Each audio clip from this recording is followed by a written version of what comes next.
નમસ્કાર, આજના મુખ્ય સમાચાર એન્કર જાનવી સાથે. Ankleshwar Shrimati Jayaben Modi multi specialist hospital તથા જેબી મોદી કેન્સર સેન્ટર ખાતે પ્રોજેક્ટ નવજીવન અંતર્ગત માથા અને ગળાના કેન્સરના દર્દીઓ તથા સર્વાઈવર્સ માટેના સમુદાય પહેલનો પ્રારંભ કરાયો હતો. આ પ્રસંગે ભરૂચ જિલ્લા કલેક્ટર નવનાથ ગોહાણે આઈએએસના હસ્તે કેન્સર સેન્ટર બુકલેટનું વિમોચન કરવામાં આવ્યું હતું. કાર્યક્રમમાં જિલ્લા વિકાસ અધિકારી યોગેશ કપાસે, આઈએએસ અંકલેશ્વર ઇન્ડસ્ટ્રીઝ એસોસિએશનના પ્રમુખ વિમલકાંત જેઠવા સહિત તબીબો, હોસ્પિટલ સ્ટાફ, દર્દીઓ અને કેન્સર સર્વાઈવર્સ ઉપસ્થિત રહ્યા હતા. કલેક્ટર નવનાથ ગોહાણે એ હોસ્પિટલની અદ્યતન તબીબી સુવિધાઓ અને સેવાઓની પ્રશંસા કરી હતી.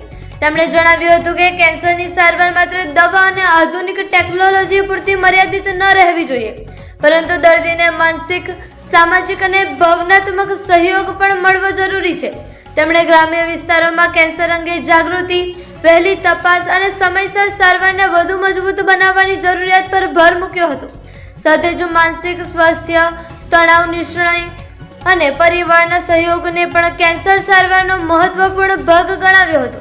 પ્રોજેક્ટ નવજીવન હેઠળ શરૂ થયેલી દર્દી સમુદાય પહેલમાં દર્દીઓને સર્વાઈવર્સ પોતાના અનુભવો શેર કરી શકશે, તેમજ પરસ્પર માર્ગદર્શન અને માનસિક સહયોગ મળી શકશે. તમે એકલા નથીનો વિશ્વાસ આપવો આ પહેલનો મુખ્ય હેતુ છે.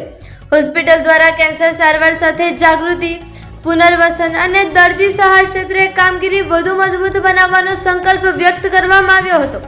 અંતે ડેપ્યુટી સુપ્રિન્ટેન્ડન્ટ ડોક્ટર મયંક ચૌધરીએ આભાર વિધિ કરી હતી. આજે જેબી મોદી કેન્સર સેન્ટરમાં જે કમ્યુનિટી ફોર્મેશન જે કરવામાં આવેલ છે એ કાર્યક્રમમાં અમે ઉપસ્થિત હતા. આ કાર્યક્રમ જો છે એક હોલિસ્ટિક એપ્રોચથી અંકલેશ્વર, ભરૂચ અને દક્ષિણ ગુજરાતના જે કેન્સર પીડિત પેશન્ટો છે એની કઈ તરીકે આપણે સેવા આપી શકીએ એનો એક પગલું હતું. અને ફક્ત ટ્રીટમેન્ટ અને રેડિયેશન્સ એનાથી જ કેન્સર પેશન્ટનું આપણે કરીએ એનાથી આગળ જઈને એને કઈ તરીકે આપણે એક પ્રેમ અને અફેક્શનની ભાવના સાથે એક સાથે જોડાઈ શકીએ, સંસ્થા સાથે જોડાઈ શકીએ, એના માટે એક બહુ સરસ એક એ અભિગમ હતો.